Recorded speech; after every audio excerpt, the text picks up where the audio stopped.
Africa just hit a switcheroo on America. Went completely offline from Google Internet and created their own You hear me?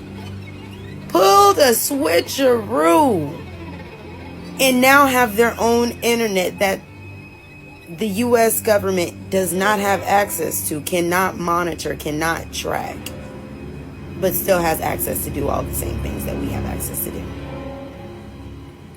Google is big mad. The U.S. is going crazy. Everybody's in a frenzy. And let's not forget to mention, America is like falling economically. And Africa has their own dollar now backed by their gold, no longer subscribing to the US dollar. Yeah, it's time. Hi lovelies, and welcome back to my channel. If you're new here, you're welcome to Building the Verse. Don't forget to please subscribe to this channel, turn on notifications so that anytime I upload a video, you will be the first person to be notified. To my returning subscribers, to those people that share my videos, leave commentaries, and also educate each and every one of us, you guys are the real MVP. Alright lovelies, let's dive into today's video. Wait a minute, y'all. So did y'all hear 1.4 billion Africans have just unsubscribed, disconnected from the Western internet? What y'all got to say about that?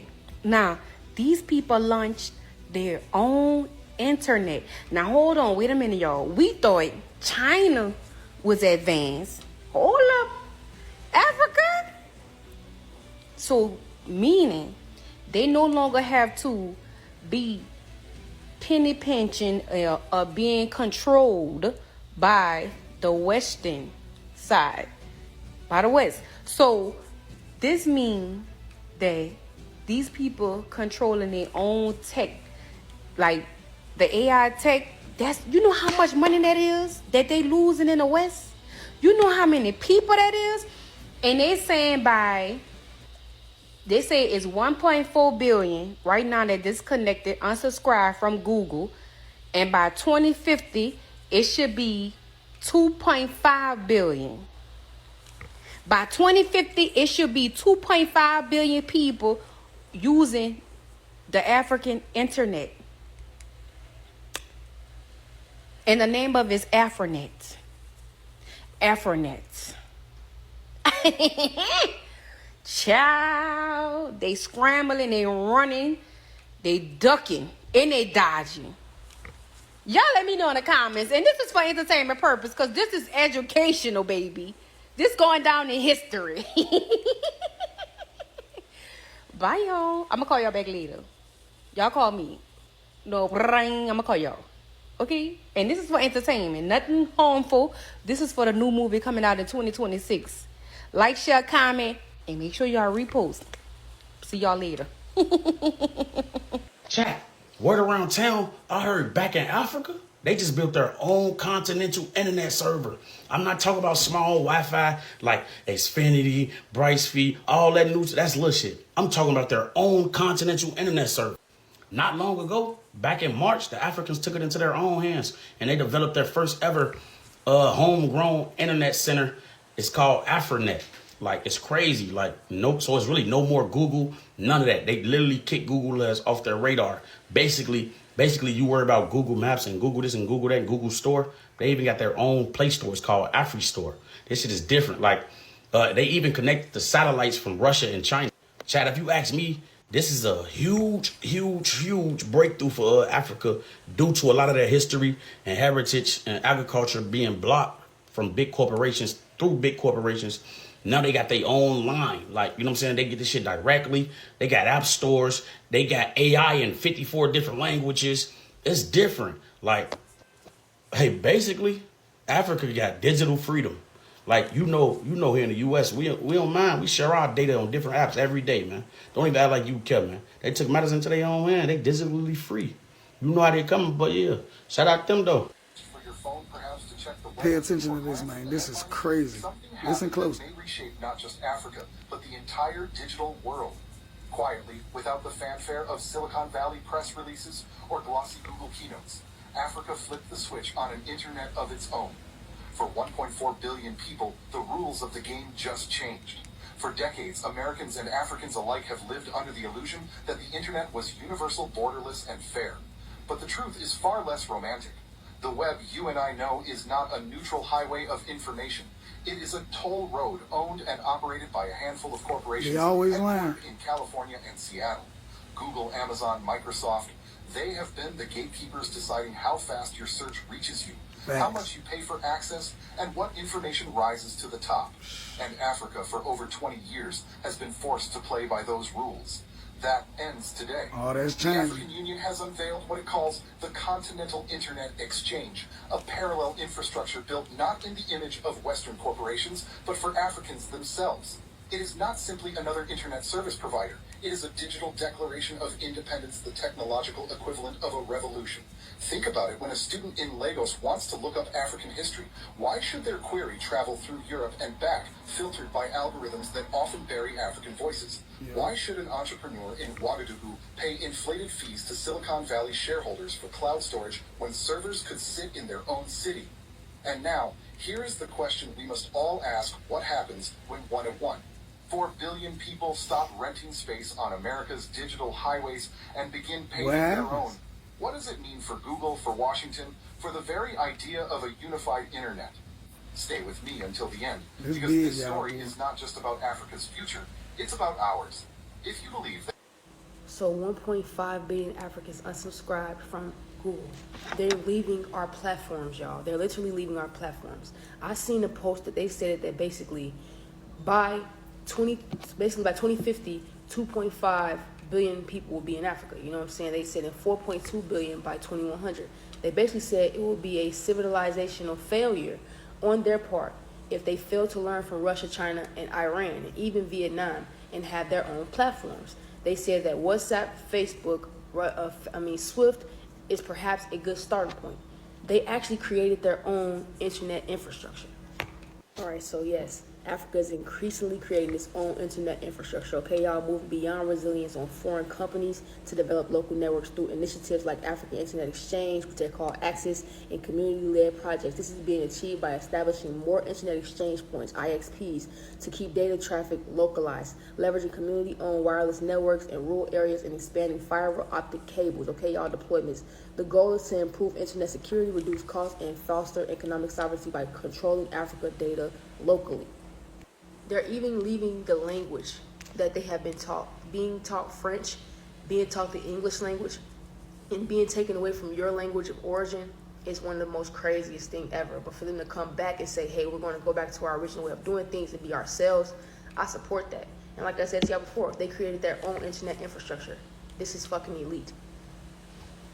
So no more Amazon, no more Google, no more Microsoft. They're doing their own fucking thing. And I'm with them when they right. Like, I ain't gonna lie to you. We have to honestly take down the damage that Western society has done to the whole entire globe. You know what I'm saying? On a deeper level. Even us Americans, we have to understand that honestly the AI and all of this technology is literally ruining society. It's really ruining society.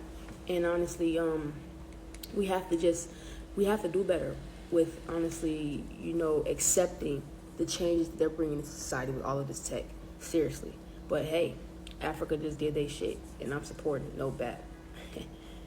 The whole world internet is shifting, and Africa is about to lead the change. What if I told y'all Africa was building its own internet to change the way that the whole world go online? The digital economy is only so many holders like Google and Microsoft that holds the internet and can control the narrative. For the first time in history, Africa is breaking away from the big change in corporations like Google and Microsoft so that they can build a future for their own internet.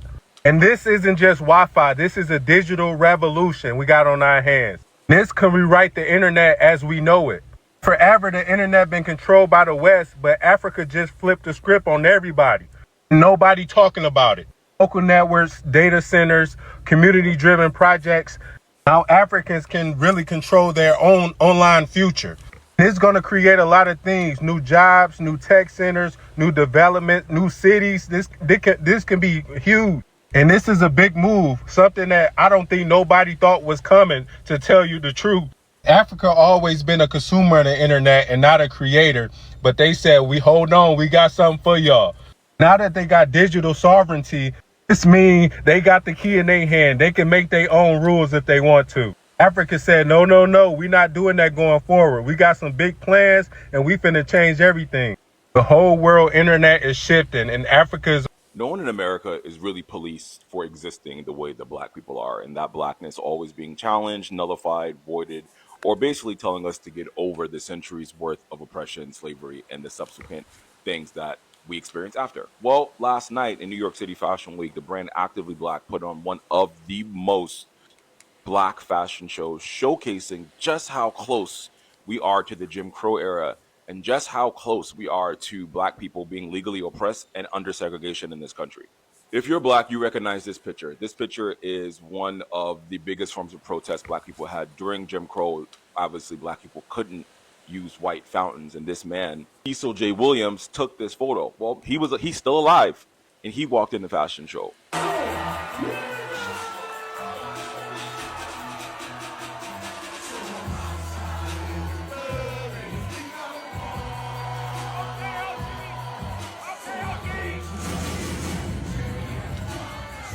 Ruby Bridges, the girl that desegregated schools in 1960 in America, with this photo, is alive, and she walked the fashion show.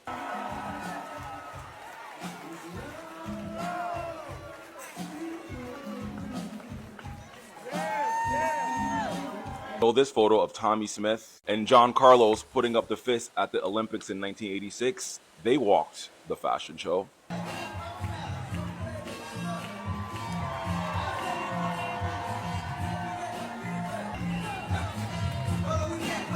Ben Hayes, who designed the Juneteenth flag in 97, he walked the fashion show.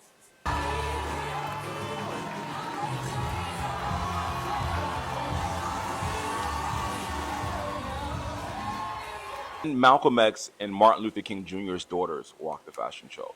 This is a moment because in this country right now, we're like in a burning building waiting for it to all crumble down.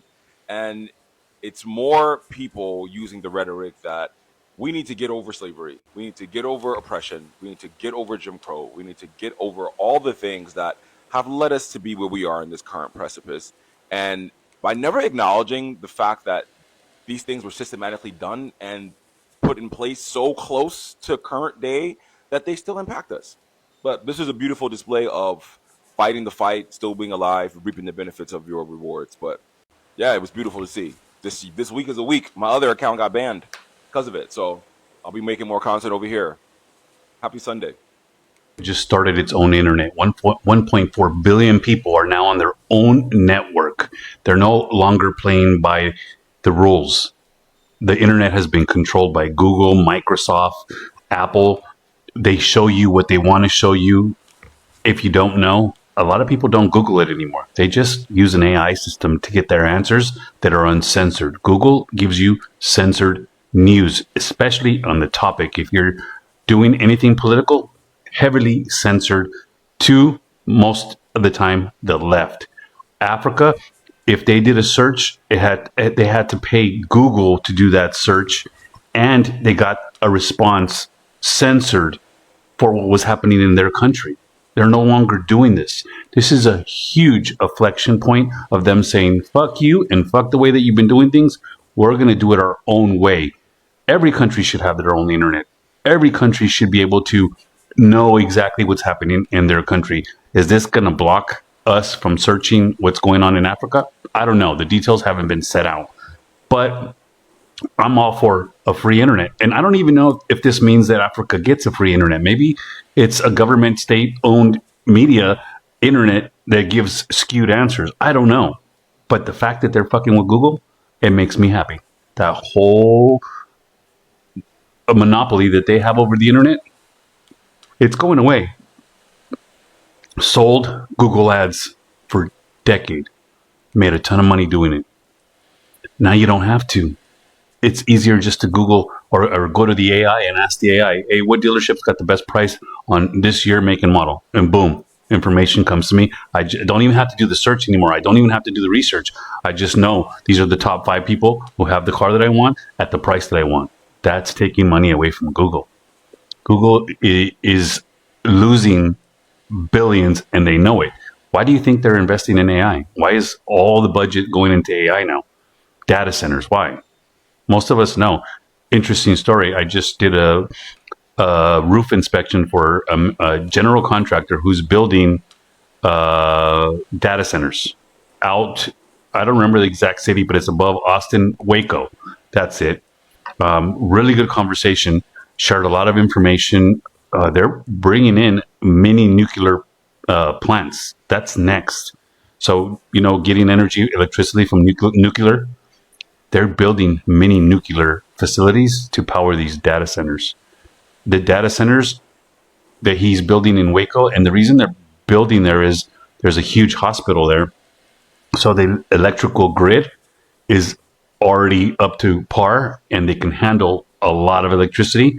That was one of the reasons. And number 2, the land was really cheap because there's no building out there. There ain't no jobs coming.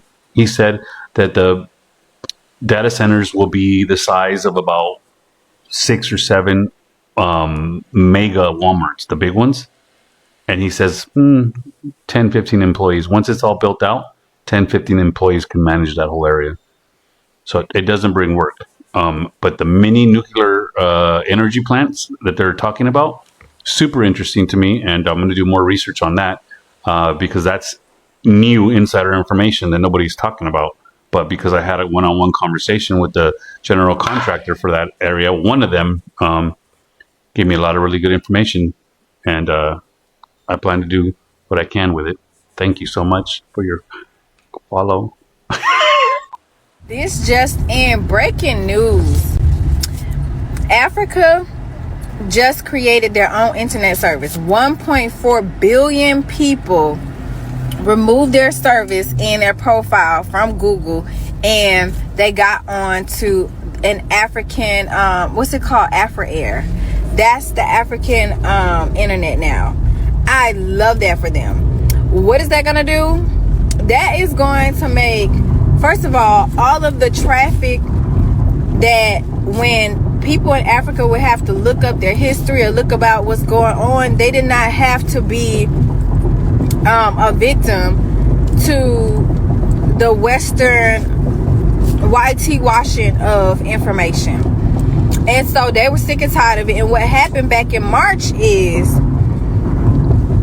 the people in Silicon Valley, they removed all of Africa's internet all at one time, like a power move. Like, I'm gonna unplug you for a second if you don't do what I want you to do.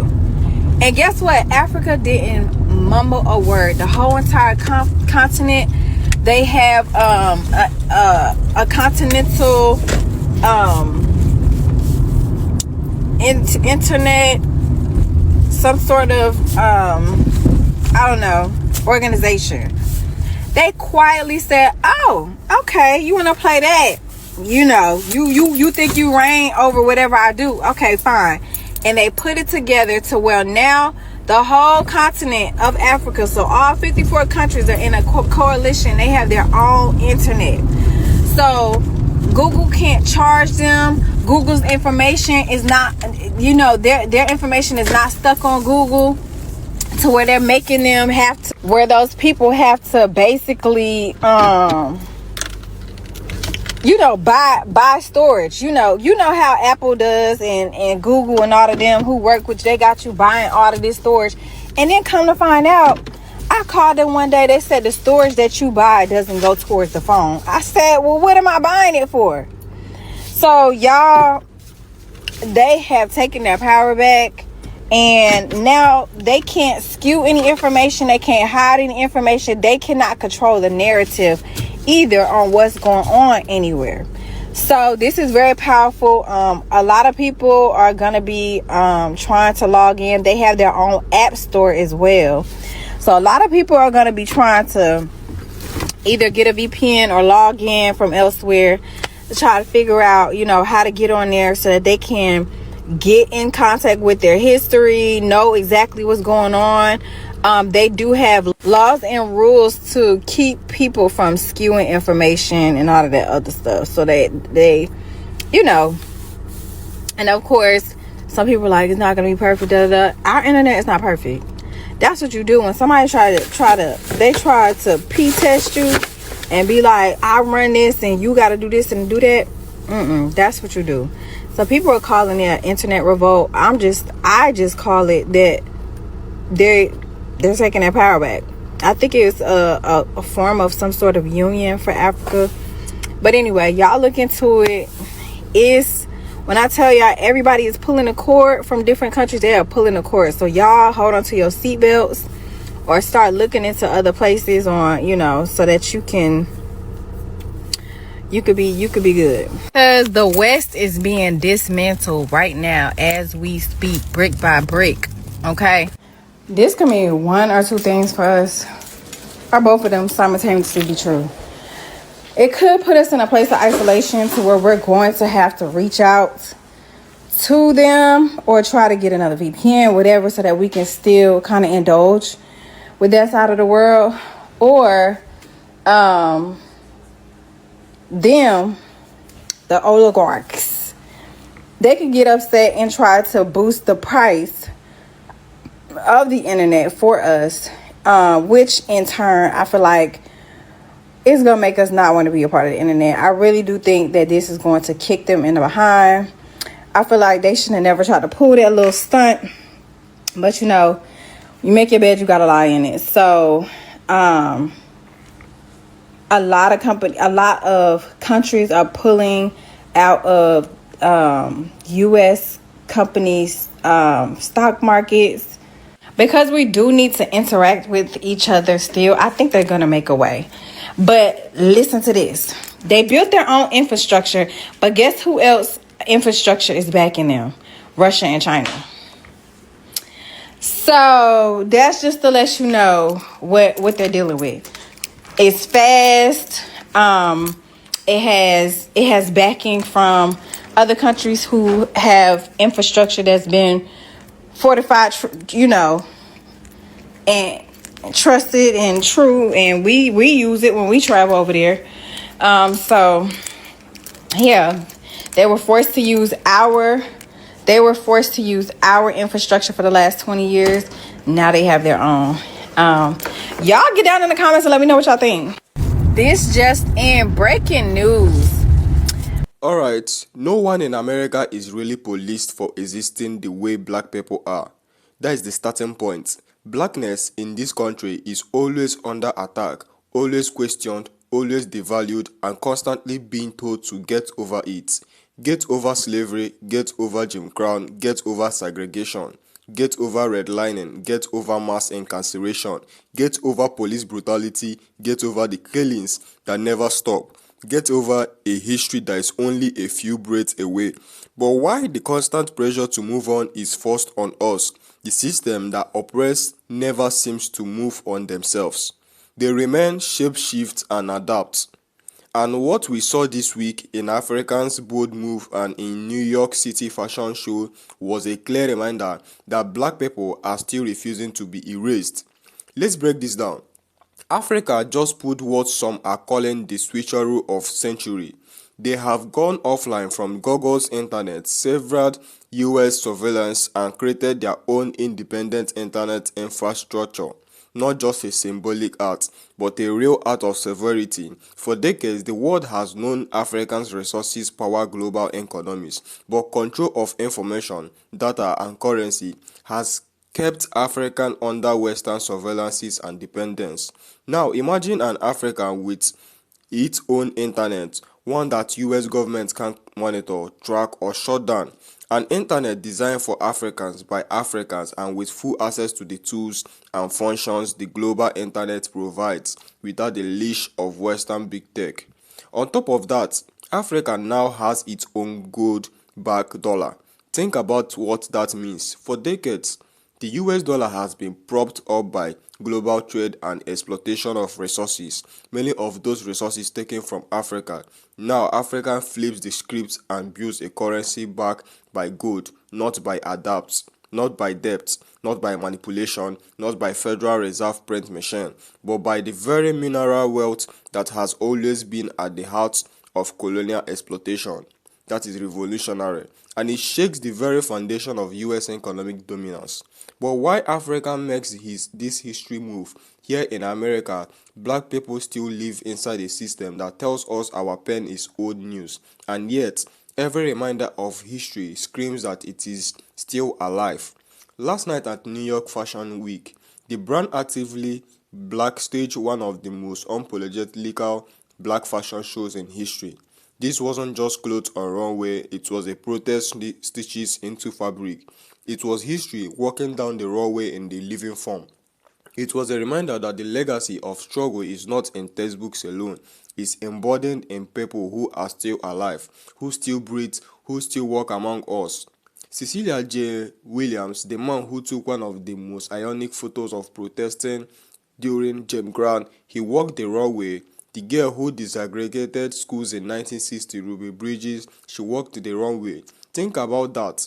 Ruby Bridges is not a chapter in a dusty history book. She's alive today, walking before our eyes, carrying the memory of a lifetime when black children needed us marshals to escort them into schools. Because the idea of a black child learning next to a white child was seen as a threat to America. That was not centuries ago, that was within the lifetime of people still here. And then Tommy Smith and John Carlos, the Olympic athletes who raised their fists in protest in 1968 on the world stage, they walked the show. The raised fists still echo today. They were punished for speaking truth to power, labeled traitors, and stripped of their medals. Yet here they are, decades later, walking a runway that celebrated them, not condemned them.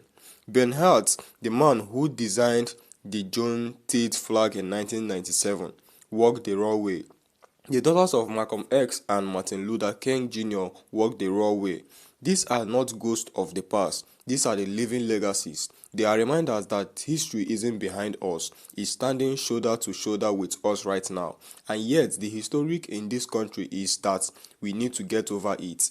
Get over slavery, get over oppression, get over a system that was designed against us, but actively black shows forces the truth in our faces. The fact that Ruby Bridges is alive tells us Jim Crow is not ancient history. The fact that Tommy Smith and John Carlos still walk among us tells us the struggle is not a relic. The fact that Cecilia J. Williams, who risked his life to photograph black defense, is still here tells us Americans' attempt to bury this history is false. We are not removed from the past. We are the continuation of the past. And right now, America feels like a burning building, an empire crumbling under its own weight while shouting at its black citizens to pretend everything is fine, to keep smiling, to keep forgiving, to keep forgetting. But we can't forget, because forgetting means letting the system off the hook. Africa understand this. By creating its own internet, by creating its own dollar backed by gold, Africa is saying we no longer subscribe to the illusion of dependency. And in the same way, actively black fashion shows was saying we will not subscribe to the illusion that oppression is behind us. The timing of these two events is powerful. On one side of the ocean, Africa is reclaiming sovereignty in technology and economics. On the other side of this ocean, Black Americans are reclaiming sovereignty in the memory, culture, and narrative. Both art are revolutions in their own rights. When you put them together, you see a global black statement. We are not done. We are not over it. We are not erased. And we are not powerless. Because here's the reality. America is sleeping. Economically, socially, morally, the dollar is no longer untouchable, the so-called global internet monopoly is no longer secured, and the illusion of racial harmony is cracking. And while America burns, black people are still expected to be quiet, not to rock the boat, to move on. But moving on is impossible when the very structure of racism and oppression are still active, when police are still killing us, when mass incarceration is still devastating our families, when redlining has morphed into gentrification, when voter suppression laws are still being written, when Confederate status still stood longer than justice for Breonna Taylor. That is why what actively black did on the railway matters, because it reminded us that we are not far removed from Jim Crow. We are not far removed from segregated water fountains. We are not far removed from children being spat on for walking into schools. These things are stitched into our present reality. And the fashion show wasn't just a celebration, it was a resistance. It was a declaration that we will continue to show up in beauty, in strength, and legacy. Even when our existence is policed, even when our history is denied, even when our voices are silenced on platforms, when accounts get banned for simply telling the truth, this week, between African Switchero and Actively Blacks show, the message is clear. Black people globally are refusing to be silent, refusing to be erased, refusing to play by the rules of a system designed to crush us. If America wants us to get over it, then America needs to get over its obsession with controlling us, policing us, and erasing us. If America wants us to forget, then America needs to dismantle the very system that forced remembrance through daily oppression. Until then, we will not forget, we will not move on, we will not be silent. And as Africa shows us the future is in our hands and we decide to claim it, the internet doesn't have to belong to Silicon Valley. The dollar doesn't have to belong to the US Treasury, and the history doesn't have to belong to a whitewashed textbooks. This is what sovereignty looks like. This is what resistance looks like. This is what legacy looks like when it walks down a railway and when it builds a new internet. And that is the moment we are living in. A moment of fire, a moment of collapse, but also a moment of rebirth. We are not in the past, we are in the continuation of the fight, and the fight is not over. And if you have watched up to this extent, thank you so much for all the love and support. Don't forget to please leave me your own thought in the comment section of what you think of this video. And please do not forget that we do not support any form of bullying and harassment. Alright, lovely. See you when I upload the next video.